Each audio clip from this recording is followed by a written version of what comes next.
The authors who learn to use AI find that they have more time to write better books. But most authors either don't use AI at all, or when they do, they use it poorly. So let's fix that. You're about to learn where to start, what tools are worth using, and how to get AI to generate something useful rather than just generic slop. You don't need a tech expert to make AI work for you. You just need to listen to this episode of Novel Marketing, the longest running book marketing podcast in the world. And I like to think of myself as an early adopter, but there's always been one person who's beaten me to every technology. She started a podcast before I did. She started Patreon before I did. And when I created AI Thomas and thought I'd created something new and told her about it, she said she'd created something similar just a few months before. She's also a New York Times bestselling author, USA Today bestselling thriller author, and the host of the Creative Penn podcast. Joanna Penn, welcome back to the Novel Marketing Podcast. Oh, thanks for having me again, Thomas. And it's great to have you to geek out with about AI as well. My life goal is to beat you to a technology. I don't know if it's going to happen. But one can dream. I think it's because you wake up 8 hours before I do on the other side of the pond. You beat me to it. But a lot of people aren't early adopters. They've been hearing about AI and they're finally like, okay, I'll give it a try. They go to ChatGPT and it's just a blank page with a chat box. So where should the very beginning author get started? Yeah, well, it is a great question because, of course, you and I are years from this now. And I think about this all the time. So literally the day it launched, I was on there. You were probably on there. It's November 2022.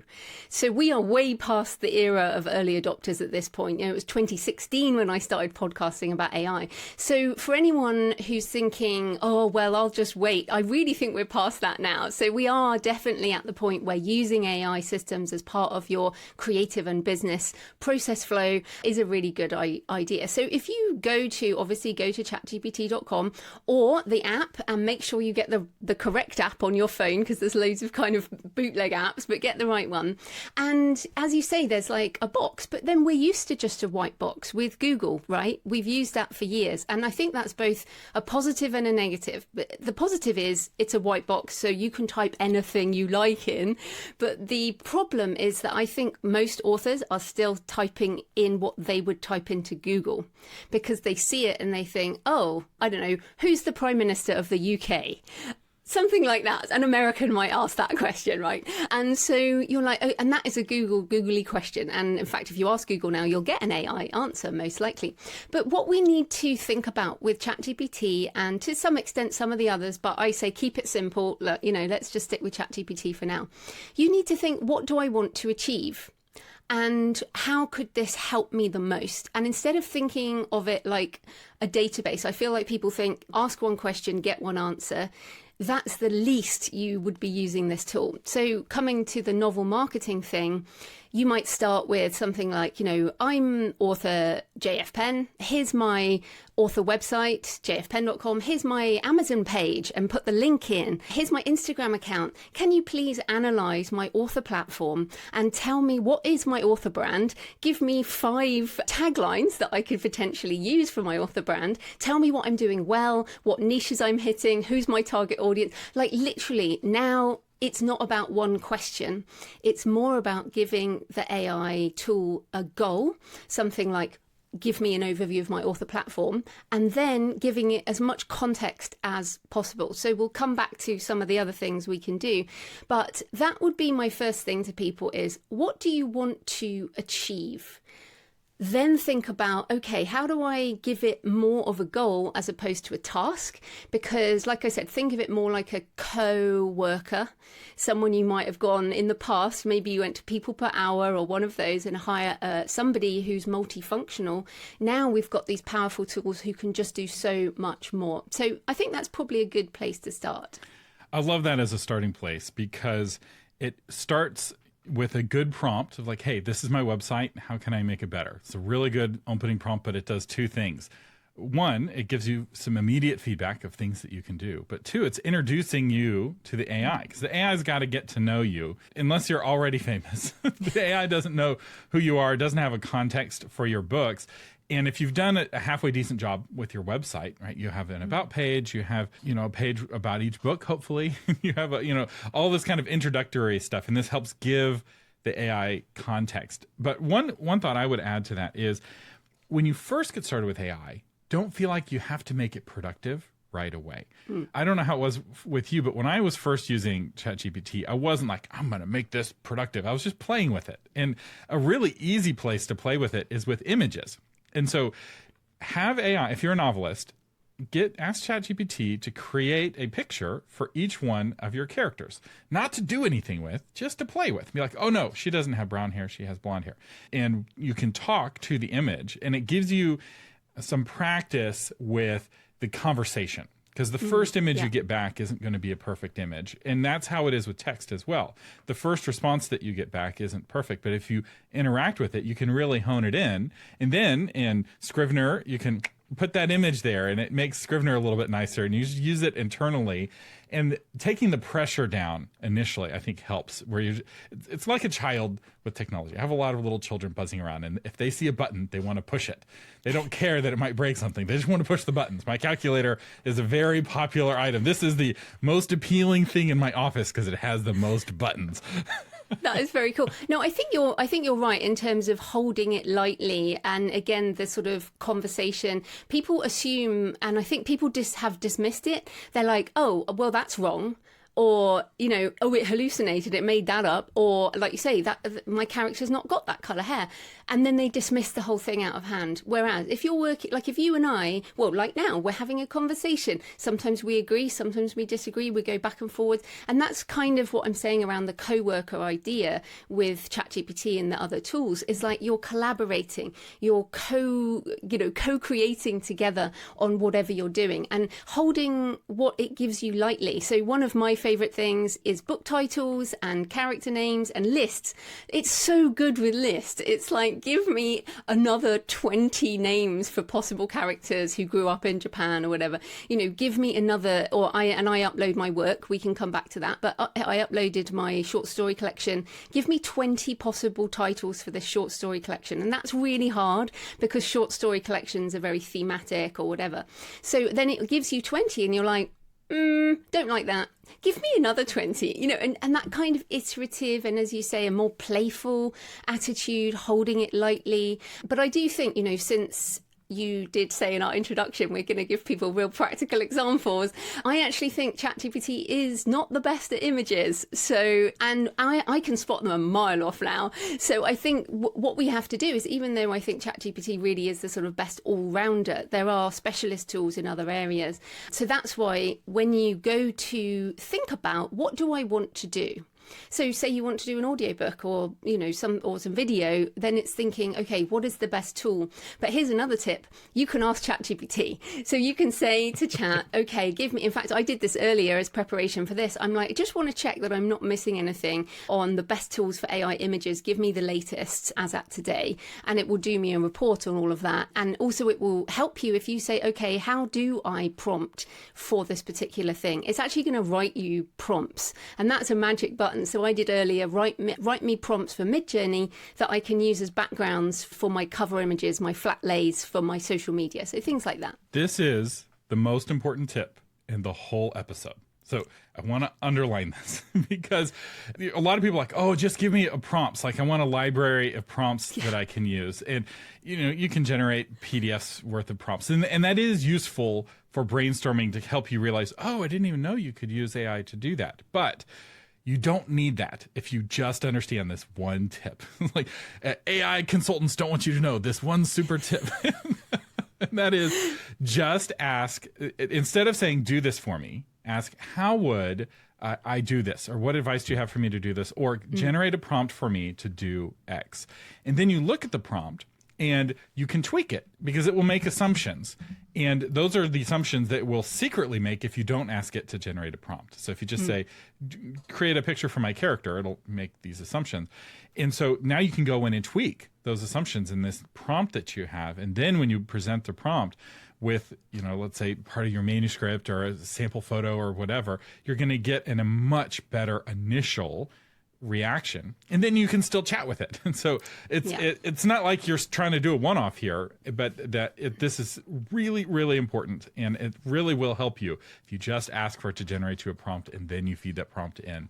and then you converse with it. That is the sequence of steps that most AI gurus use to then create the PDF of prompts that they give you. No, that is true. But also, I think it's not assuming that it can't do something. So one of the things that I've been really waiting for, so I publish wide. I know a lot of authors publish wide, and it is a pain in the proverbial because every month you get, like I publish on all the platforms in all the formats. So I get all these reports in completely different formats. And for sure, there are some tools that people have built out there, but they never include everything. Like they don't include Shopify, or they don't include Ingram Spark, which has terrible reports. Audible reports are terrible. There's all these different formats, and I'm not a data person. You're much more of a data person than I am. So I was waiting for chat or the kind of agentic AI stuff to be able to do this for me. And now within ChatGPT, it can actually do that. So within that text box that we said from the beginning, there's a little plus button and there's a little agent drop down. And what I can do now is I can say, okay, we need to do formatting of spreadsheets, which is not something I love. And so I can just upload the spreadsheets and ask it to reformat them into one master spreadsheet and then generate me graphs and all of that kind of thing. Now, I used to pay someone to do that, but it was out of my control and it was kind of annoying because of the timing and everything. So I'm now doing that with chat as my kind of co-worker. And I think that's something, when we consider what are the tools or what are the tasks that this can help me with in my author business, it's really to think, what do I love? And then what don't I love? And I know this is a novel marketing podcast, but often marketing and data analysis are things that people don't actually love that much. And so that's really where we want to start when we're thinking about what can this do for me. And that's, I guess, a point where you could then ask it, another prompt, is, okay, list out every single step that an indie author, and it knows indie authors, say for the indie authors need to do as part of their work, and make sure you're using, on ChatGPT 5, there's like a thinking model you can use, so definitely use the thinking model. And then when you get that list, you can then go through that list and say, okay, what do I really love and what could I use it to help me with? I think that's a good place to begin as well. Yeah, I'm very aware that marketing is not what authors wanted to do when they started writing their books, which has actually been an opportunity. So we created the Patron Toolbox, which is a bunch of AI tools for marketing. And I've gotten surprisingly little pushback from anti-AI people because it's doing tasks that authors almost universally hate. Yeah. So it's like, oh, sure, I would love to outsource that task. And by kind of not helping with the writing piece, it's been far less controversial because nobody likes me as a marketer, and that's okay. Yeah. Still has to happen. And I think that's so important because, 99.9% of the things we don't like about being authors is a lot of marketing. And it's things like, I guess pitching is part of marketing, writing sales descriptions. And look, this, ChatGPT is an amazing copywriter. So one of the things I'm now doing, for example, is when I do my author email newsletter, I write the newsletter and I'm still happy doing that myself. But then I copy and paste the whole email into chat and I say, give me 10 variations of headlines for this email. And then I'm split testing those headlines I use Kit, previously ConvertKit, but whatever system you use, you can usually do some split testing. Now, in almost 20 years of being an author, I have never ever split test headlines, and you're going to gasp because you're so good at this. And split testing is kind of a basic of marketing, and I've always gone, I just can't be bothered. I can't be bothered coming up with another headline. But now with this, every single email I send out, I'm split testing. So even that tiny thing has helped me and is making me a better marketer, because as we know, another 1% open rate, you might sell more books. And split testing, when you only have one title, is more work because now you have to come up with extra titles. But when you've had ChatGPT generate you 10 titles and you're like, no, give me 10 more that are more exciting or 10 more that are more clickbaity, because you can ask it for a longer list and you can kind of guide it. More emotional. Exactly. That's a great prompt. Yeah, I use that a lot. Yeah. And so now you're like, gosh, I like a lot of these. I don't know which ones to pick. And so you're kind of pushed into split testing because now you only have to pick 2 instead of picking the final one. And I've been split testing from the beginning, and I'm constantly surprised. My ability to predict which one will win is very low. It's very low. Well, another tip on this is to ask chat to give you, say, 5 different reader personas. It's extremely good at reader personas, which is, again, another one of these nightmare things, and say, okay, so if we take, Sally, who loves Christian fantasy, for example, versus somebody, Joe, who likes Gothic cathedrals, write different headlines for those different people. And so that can really help you too. And this is one of those things about the analysis of your website and your author brand. It can actually do that for you. This sort of identify who my customers might be.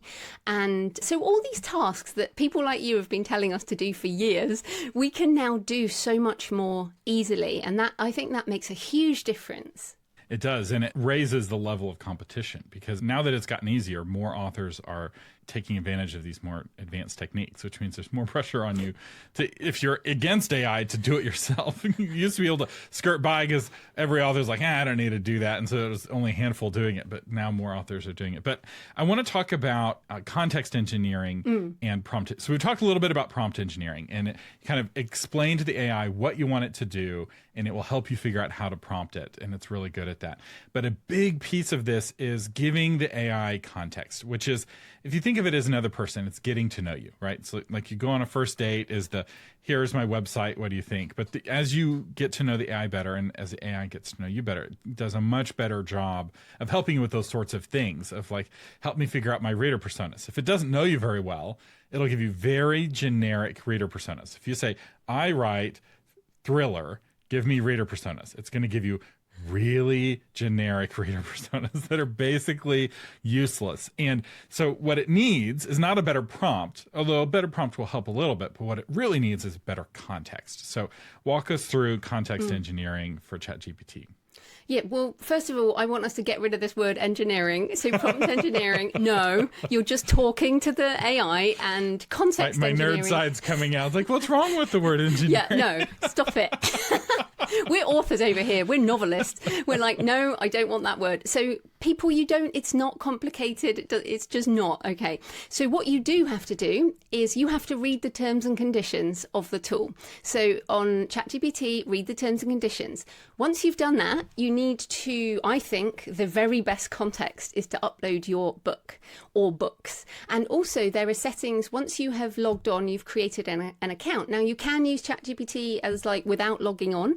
But the point is, once you log on and under your settings, you can enable memory. Now that is also where you can turn off learning for everyone, which essentially is your work will go into the model. But again, it's not a database. And as Thomas and I have talked about before, we want it to know our work. So I actually want my work to be in the model. And so I leave that on, but that is entirely up to you. So once you have logged on, so now it's got you, I then upload my book. So I will upload the whole book if I'm, finished a book, for example, or if I'm looking for, so the title that I just mentioned, The Buried and the Drowned, I uploaded the whole finished book, and then I said, okay, here's my book. I need 10 different titles. Then I'm like, can you write a sales description? So the prompt here is very basic. Can you write a sales description? But the point is, it knows me, it knows my work, and I've uploaded all my books to ChatGPT and enabled memory. It makes it so personalized because it's very friendly and it will try and help you more. So at the end, it's going to say something like, oh, I could help you with an idea for a story that's very JF Penn. And because it knows I'm into Gothic cathedrals right now, it's like, we could set it in a Gothic cathedral and all this. So it becomes very personalized. But yes, I think uploading your book is the most important thing to get the most personal response with the most context. Now, if you're like, oh, but I've got a whole series. So again, it's going to depend how long your series is. But if you have a project within ChatGPT, you can upload more to the project knowledge. Or what you can do is upload a book at a time and ask it to collate a report on that book, which you can then use as part of your project knowledge. So I think that is my sort of major thing. And the reason most authors are not getting the best help is because they're refusing to do that, because they're worried about the book popping out again into somebody else's hands. And again, we can't get into all the technical side of it, but this is where you have to learn enough, or you ask ChatGPT to explain to you why it's not a database, and that's not going to happen. So I don't know, Thomas, I mean, you must have a lot of your audience who are also worried about that. But I mean, uploading your work is the best way. We're in a transition right now And it's very similar to what we went through with radio. So when the radio first came out, the record labels hated radio. They're like, how dare you play our records for free? And at some point, they went from like challenging the radio stations and suing the radio stations to being fine with it because they realized, wow, getting featured on the radio is actually really good for record sales too. In the 1960s, paying the radio stations to play their songs. There was this big scandal. They called it payola, and I think it's still illegal because of the laws back then. I don't know if you went through this in the UK, but like Americans were scandalized that record companies were paying radio stations to feature songs, and there was a big brouhaha about it 80 years ago. And so we're going through that same thing right now with AI, where a lot of authors are like, how dare you upload your book to AI? But some of them are like, well, actually, it's kind of nice to have AI be familiar with my book. And then soon it's going to be like, please, I'm paying you money, read my book and recommend it to readers. So it's like a whole mental shift. Now, I don't think that even if you turn on training, that uploading your book is a really good way to train the AI on your book. And I was talking with somebody and they're like, oh, well, the way you do it is you have a bunch of incognito chats with all the different AIs and you're uploading your book and you're trying to train them. I'm like, I don't think that's worth the time. That's the kind of databasey idea. But I mean, I think we don't know. That's the point, and they don't know. But I feel like that's what people are worried about. They're worried about helping to train. But I think in general, I want more of me. Even if it's one tiny grain of sand in all of the grains of sand in the world, I want a piece of me in whatever is in the future. But also I'd say to authors, look, let's say you hire someone to market your book. Let's say you just paid someone $1,000 to write you a sales description, to write you some TikTok reel videos or whatever, and to do a sales and marketing plan, which people do all the time. They're paying these professionals all the time. And you're going to be sending your book. So why is it not the same to essentially upload it, pay ChatGPT? And I believe you can do it for free, but for $20, you're going to get, you get access to the thinking model. That I think is a really good idea. And you're going to be paying someone a heck of a lot more than that. So think about it that way. If you want any kind of help from a human professional, you're going to give them your book. You're going to give them all this information, the context that they need. So this is kind of the same. I'm a big fan of paying and being a customer rather than a product. You've heard me talk about this for years if you've been listening to this podcast. And so what Joanna is saying about $20 is a very little amount to pay, because if you don't pay the $20, you don't have privacy controls. So if you're using the free version, everything is used for training all the time. And so if you're nervous about AI having access to your book, for instance, if you pay the $20, you can uncheck that box. In fact, I think it's unchecked by default in ChatGPT.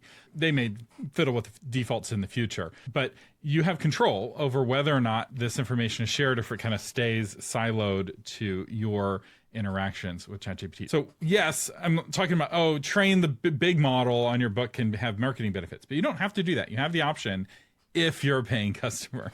And as a paying customer, you get the thinking model, you get a better version of the regular model. So ChatGPT now hides all of their different models behind the scenes. So they have mini and nano and chat and regular and thinking. All of that's hidden, but you get better ones if you pay. So some people who are like, oh, AI just gives me slop, they're just using the free version, and the paid version is better.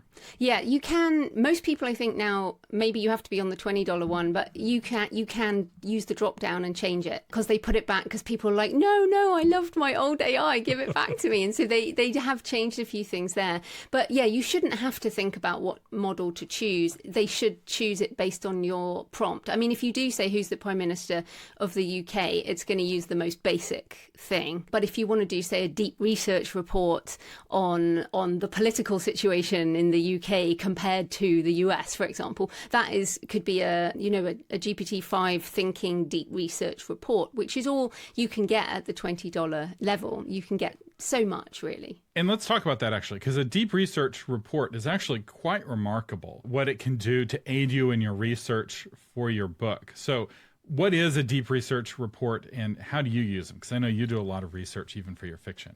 Yes. Okay. So take one of the short stories in my Buried in the Drowned short story collection. So it's about free diving at the Poor Knights Islands in New Zealand, Aotearoa, New Zealand, and where I lived, where I have scuba dived. So I know the place, but I was like 15 years ago. So I want to refresh my model and my mind. So I can if you go to the text box and you say, please research the Poor Knights Islands in New Zealand, all the flora and fauna, and get lots of examples of freediving sites and what are the special things about it, what are some of the Maori myths around the area, what are some of the dangers. Like literally you can just go off on a whole thing, and then you click the little plus button and the drop down, there's a deep research thing which you select, and make sure you've selected a thinking model if you have that access, and then you hit enter.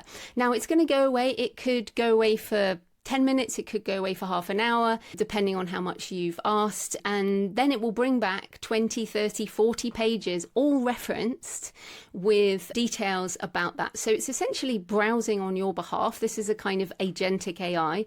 And then what I do with those reports is obviously I then look at, the other thing I always say is give me 10 books that I can read about this place. So I download that, and you can download it as a PDF, and you can obviously go through it, do whatever you want with it. But then I use that and I upload that back into my ChatGPT project in the project knowledge. And then I say, okay, we're going to start, brainstorming this short story, use the project knowledge report as the context, as the setting for our story, right from the freediver's perspective. Let's come up with some possible hooks and all of this kind of thing. So I use it very much as the background. And then for nonfiction, so for example, I'll tell you a really good one for people, whether it's fiction or nonfiction. What you can do is upload a previous version of your book. So I uploaded my Successful Self-Publishing 3rd edition, and I said, okay, please, essentially it was a deep research report, assess everything in this book and tell me what I need to update to make this 2025 edition. So the last one was like 3 years ago, and it did an incredible report on what I needed to update. So this is what we're doing. We're essentially paying a researcher, and they're at PhD level now. So don't shrink from what you ask them. And when you do ask them, this is the one time when getting the prompt right really matters, because when you click go on a deep research, it can run for 30 minutes. And so if you don't prompt it correctly, it will give you a research report that kind of misses the mark. It's like World War II. It's like we bombed the field right next to the factory. It's like, okay, got to send the planes again. To be fair, that's never happened to me. I mean, I think because I do such long prompts. I mean, I'm writing 100 words or so. And this is the thing. Pretend it's somebody who's working for you. And so you have to communicate what's in your head. But we're writers. We have like this amazing ability to communicate what is in our heads with words.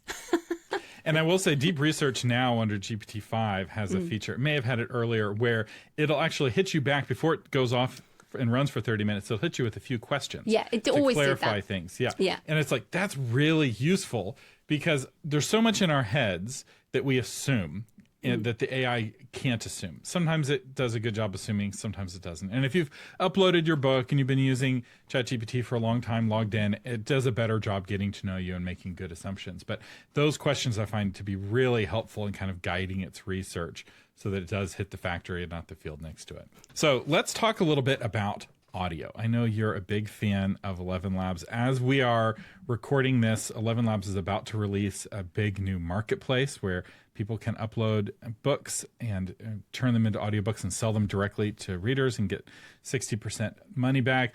Audible's about to do the same. So we're right at the cusp of a tsunami of AI-narrated audiobooks. And I know, like on all things, you've been doing this for years before it got popular. So what are your thoughts on AI-narrated audiobooks? Yeah, well, let's just first address the quality that people just go, oh, nobody wants to listen to that. And it's so wrong. As people who listen to audio, I mean, I'm an audio first consumer mainly, and I listen at like 1.5, 1.75, sometimes 2x. Nobody who listens to audio regularly is listening to like 1 at 1.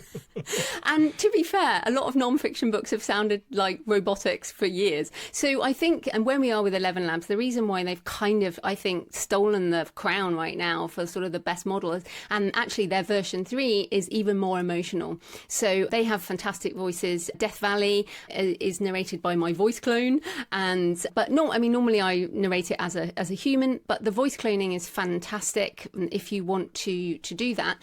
The biggest problem with AI audio at the moment is the distribution. So Audible, which of course is a very big market, only takes AI audio from indie authors if we use AVV, or Amazon Virtual Voice, which is you can find on your KDP dashboard. So if you self-publish in certain countries, it's not available everywhere, you will get a button that's like use AVV. They don't allow 11 Labs. Now, I think that's going to change. Something is going to change. We're going to be at a point soon where pretty much everything, I'm sure, will be allowed everywhere, because it is about the customer. It's a bit like ebooks. You know, people, when we first came out as indies back in 2007 was the Kindle, and then people were like, oh, but where's the gatekeepers? And the gatekeeper is the listener or the reader. So they will choose if every single book is available in audio, whether AI generated or not. The readers and listeners will choose what they want to listen to. So yeah, I'm not worried about that. But yeah, so right now 11 Labs is great. You do have to pay for their better models. It's not a lot of money, so maybe like for $100, $200, you're going to be able to do your whole book. You can upload that to In Audio, which was Find Away Voices, and you can also upload that to Spotify, and you can put it on YouTube. A lot of people now making money from audiobooks on YouTube, or you can sell it direct. You can put them on BookFunnel. You can sell them through your Shopify store, your PayHip. So you can do all of that. What you can't do right now at the end of August 2025 is put those files onto Audible. But again, I do think that will change over time. So that's a kind of sort of basic overview. What I would say is this is, again, not a one click, similar to all the AI stuff. It's not like upload book, click, publish. You have to listen, you have to do direction, you have to change things. And let me jump in real quick, because by direction, you may not realize how much control you have now. You can say whispers, you can say sarcastically, kind of in brackets, and suddenly the AI will know how to perform that part. So it's not changing like the voice. It's not going from Sarah to Sally, but Sarah, your voice will now say it in a sarcastic tone, and you can guide the performance. Now, how much work is this? Because if you've got a 10-hour audiobook and you're giving it direction in every paragraph, is that like a massive amount of work, or can it do it automatically? Well, just one on the multiple voices. This is where we can do multicast audio now. So that's something it was very, very expensive before. But yes, you're right. If you have a 10-hour audio, you can click generate, but still you need to proof listen. So that's one thing. But the main thing is, for a 10-hour audio, if you're going with a professional, that might be $250 to $350 per hour. So the question is, let's say $3,500 to $4,000. What is it worth to you? That's the question. So learning how to use a tool like 11 Labs and paying a couple of $100 and let's say 20 hours of your time, that is the difference. So that's why this is changing. And also what's happening is there are companies kind of spinning up to halfway do it for you, or to do it all for you, but still at a cheaper price. So we're definitely in a sort of crazy time right now where it's all happening. But what's so funny is it really is all happening. And I think this is just going to be normal within the next few years. I mean, you mentioned 11 Labs. I mean, 11 Reader, which is an app, you can change the voices to famous people and have famous people read stuff to you. So I think that's where we're going to go. And young people who spend a lot of time on TikTok or on Instagram are already consuming a massive amount of AI voices. Yeah. So I don't spend time on TikTok. My wife will send me reels on Instagram, and I spend a little bit of time on YouTube Shorts. And some of it is actual humans talking to the screen, but a surprising amount is actually an AI voice. And I think more and more people aren't realizing that it is an AI voice. If you can't, Exactly. You need to assume, if you're on TikTok, that if you can't see the person speaking, it's for sure an AI voice. And if you can see the person speaking, it may still be an AI voice. Well, because AI-generated video is also very, very good. I mean, I did look into this, but I use AI an awful lot, right? But I have a very clear what is human me and what is something I will not do. So, for example, I publish all my books under my own name. So I am never going to be someone who one-clicks a book and then publishes it. The people who are doing that, that is up to them, but they don't publish under their own names. They're using pen names. Now, I use my name. So every single line that I publish is human written and or human edited, even if I use AI in the process. So I am behind. If I use my voice clone, like with Death Valley, I say this is my voice clone, and I won't do video. I just don't think I will. I think this is still you, and this is still me. And the moment we change that, people will always doubt that. Now, you are making AI book trailers, which is yes, which I thought was interesting. It was real Joanna Penn's voice, but with AI. Because I have hated book trailers for years. We have episodes that are 10 years old about how awful book trailers are. Because the book trailers, you remember, 10 years ago. Oh, and they were like thousands, right? People would pay thousands of dollars for effectively a PowerPoint slide deck with some stock photos and some text. And those were so ineffective that they were actually negatively effective. And Amazon banned authors from being able to upload videos to their Amazon book pages. Readers could do it, publishers could do it, but the book trailers were so awful that authors were uniquely banned from adding videos to their pages because Amazon knew that authors didn't have the taste to know if this video is going to be helpful or not. And now it's possible to make a video that's of higher quality. I mean, you can still do an AI slop video, but you can do a higher quality video. And I'm wondering if we're starting to pass the threshold from negatively effective to positively effective for book trailers. I think at this point, especially because I now launch on Kickstarter, when you're launching fiction, you do have to give people an idea of characters, setting, what's going on. So I use Midjourney. I love Midjourney. It is amazing. I am a visual person. I do a lot of photography myself. So I feel like I do skew towards the visual. I've always been on Midjourney when it was back on Discord, but now it's just on midjourney.com. It's much easier to use. You just type in stuff. Or another tip, go to the sort of overview where you can see other people's stuff, click on things you like, and it will show you the prompt, and you can just copy the prompt. Or again, you can ask ChatGPT. You can upload your book, or you can and say, look, generate me 10 prompts I can use on Midjourney, and play with it that way. But yes, on Midjourney, so it will create the image, a still image, and then you can click animate, and there's all kinds of settings on that. But yes, for my book trailers now, I'm creating my characters, and then I'm kind of animating them, or creating, so one of my books, Blood Vintage, it has a vineyard which is in the shape of a labyrinth. You cannot get drone footage over a labyrinth vineyard. It just doesn't exist. But I was able to create the picture in Midjourney and then animate it so that I could have drone footage swooping over a labyrinth vineyard, which was just awesome. And so doing these types of things, it really is sort of up to your mind, what's in your imagination. And again, it's not a one shot. It wasn't like I typed in that prompt and that was the image I used. It does take some patience and iteration. But once you've got it, then I use canva.com, which many of us use in the author industry. And you just put those little videos into Canva and stick them together. You can either use music from Canva, you can generate custom music from video now with 11 Labs, which is incredible, or you can find royalty-free stock music elsewhere. But yeah, I think we are at the point where, because it's fun, it is actually fun to make images and video with these tools. Google Gemini has VO3, which is very good, but I found I like the Midjourney aesthetic. So people are playing around with different things. Runway is also very good, but I feel like Runway, if you know what you're doing, Runway is incredible. If you already know film direction, that's what people are making movies with, Runway. So yeah, there's so many options for your creativity. There's a episode I'm working on for the future of jobs that you can get right now, like businesses you can start kind of serving the author community if you're looking to make money. And one of them is a book trailer maker using these AI tools, because that skill set is something that has to be learned. I think for the next 18 months, yeah, there's a business here. I don't know if it's going to be a business 2 years from now, but I think it could be very profitable for the next 18 months. And I encourage you to go to the blog version of this episode. We're going to embed some of Joanna's book trailer. She's got one where it's a short story collection, which has got to be the biggest challenge for a book trailer, because every short story is kind of a universe unto itself. And so it's like a book trailer with a whole bunch of mini book trailers in it. It's like, yo, dog, I heard you like book trailers, so put a book trailer in your book trailer.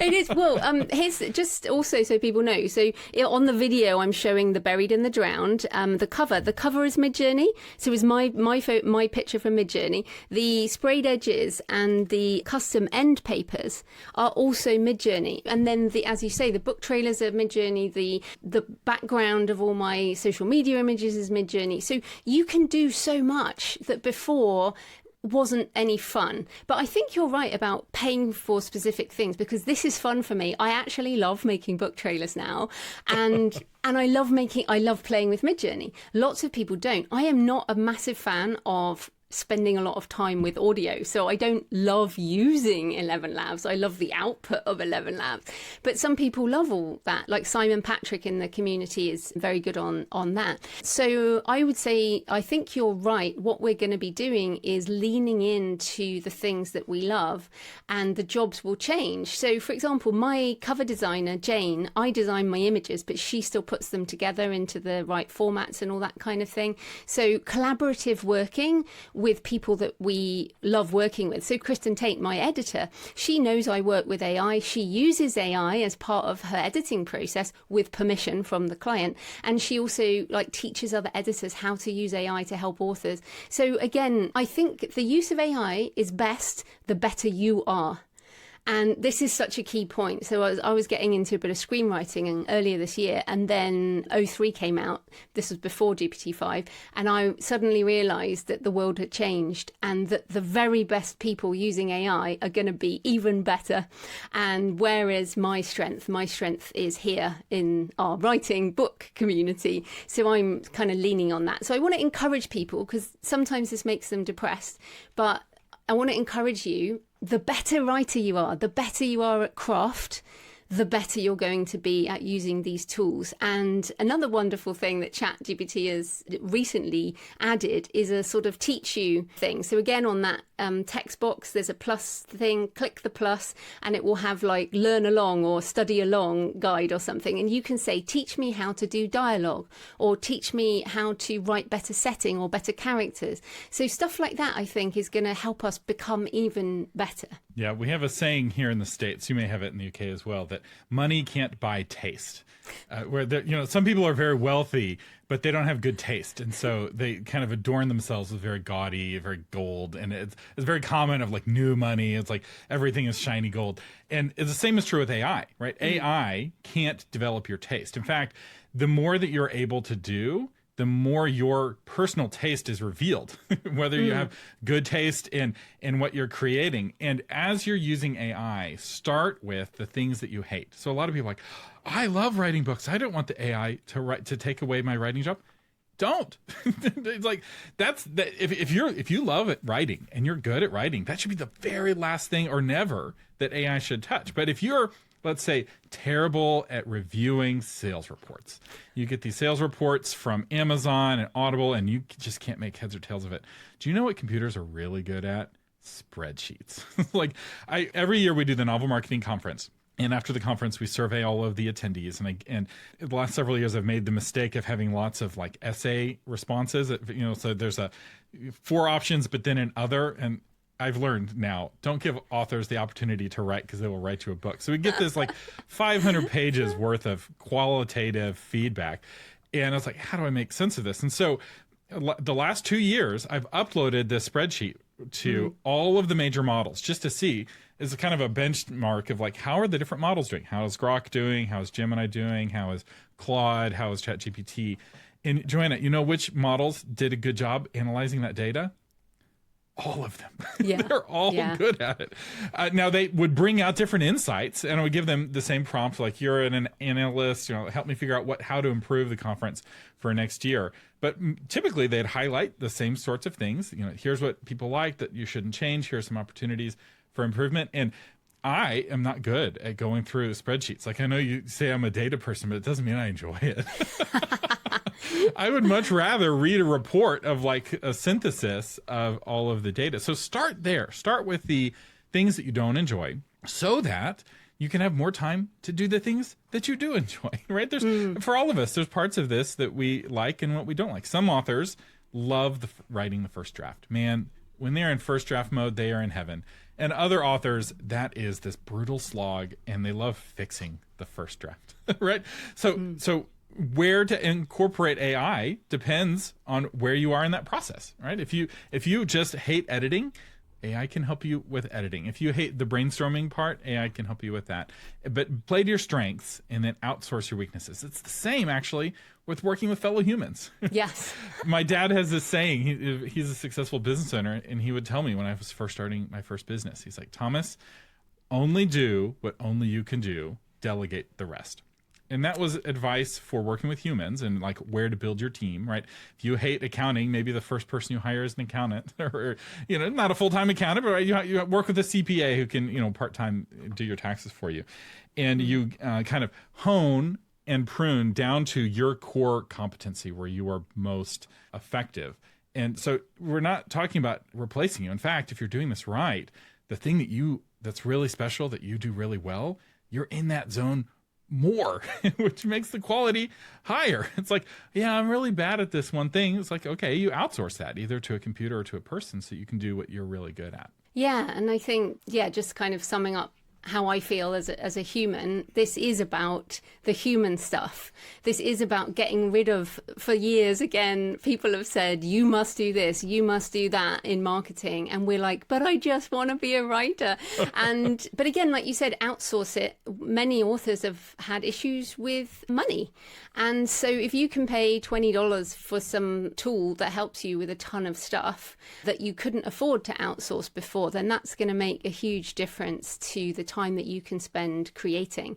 And look, let's just circle back to you mentioned taste. I think voice is something that authors understand more. So we have an author voice, and that comes through in our books. And it is really leaning into that and what you love. And as you say, the things that you want to learn or that you are already confident at, those are the things that make you, your zone of genius, as Gay Hendricks says.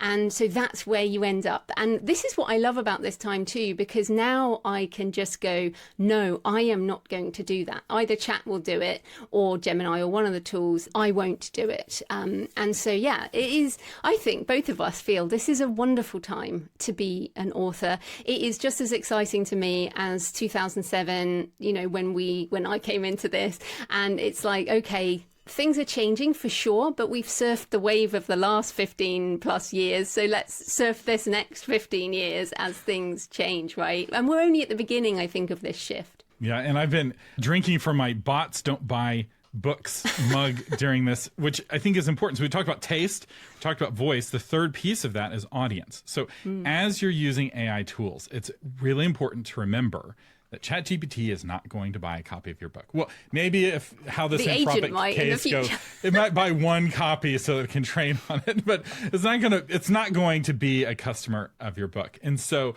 it's important to realize that the purpose here is to thrill your human readers. And the AI giving you feedback is only to help you better serve those human readers. We're not here to thrill ChatGPT, because I can get ChatGPT to compliment me on my book. That's a lot easier than getting a human reader to leave me a 5-star review for that same book, right? And so these human elements of your personal taste, your personal voice, your clarity, which is so important to protect, and you want the AI to help you protect that. You want your human editors to help you protect that, because otherwise, why should we read this book from you? There's another author who wrote a similar book.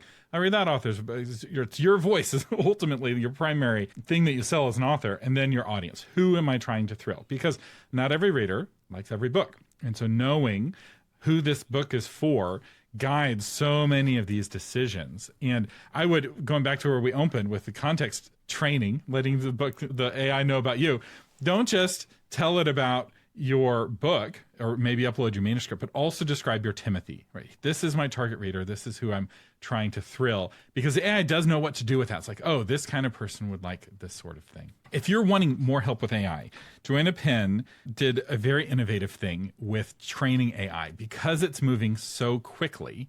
She's like, I'm not going to do a course on it, which is really smart because like this episode 6 weeks from now, right, some of the things will be different.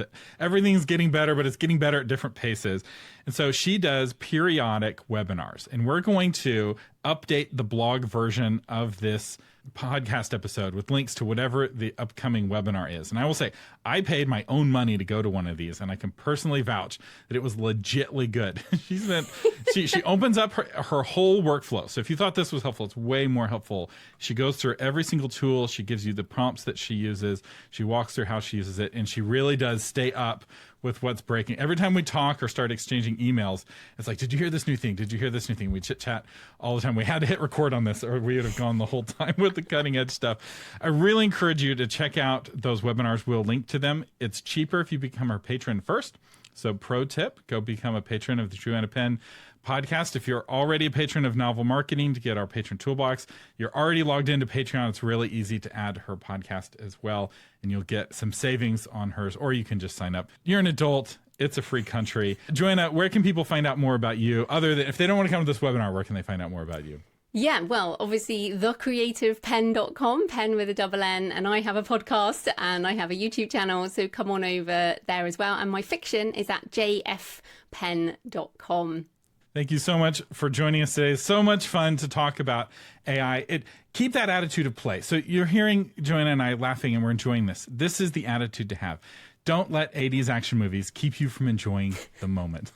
There's so much fun to be had here, so much play to be had here, and that's, I think, the best attitude to have. So if you want to hear more help with AI, we cover the AI news on Author Update. Joanna Penn has great coverage at the beginning of each one of her episodes of what's happening new in the world of AI and writing and publishing, and you really should check out her podcast and her webinars. Our featured patron is J.D. Rempel, author of Write with the Lord, 40 Quick Quiet Times for Authors. This game-changing devotional offers writers 2-minute spiritual power-ups that transform ordinary writing sessions into divine collaborations, reigniting your creative purpose while deepening your relationship with God. J.D. Rempel, thank you so much for being a patron of the podcast. Thank you for your support that helps keep this podcast on the air. The Novel Marketing Podcast is a production of authormedia.com, and you can find the blog version of this episode at authormedia.com/474. I'm Thomas Umstattd Jr. saying thank you for listening and live long and prosper.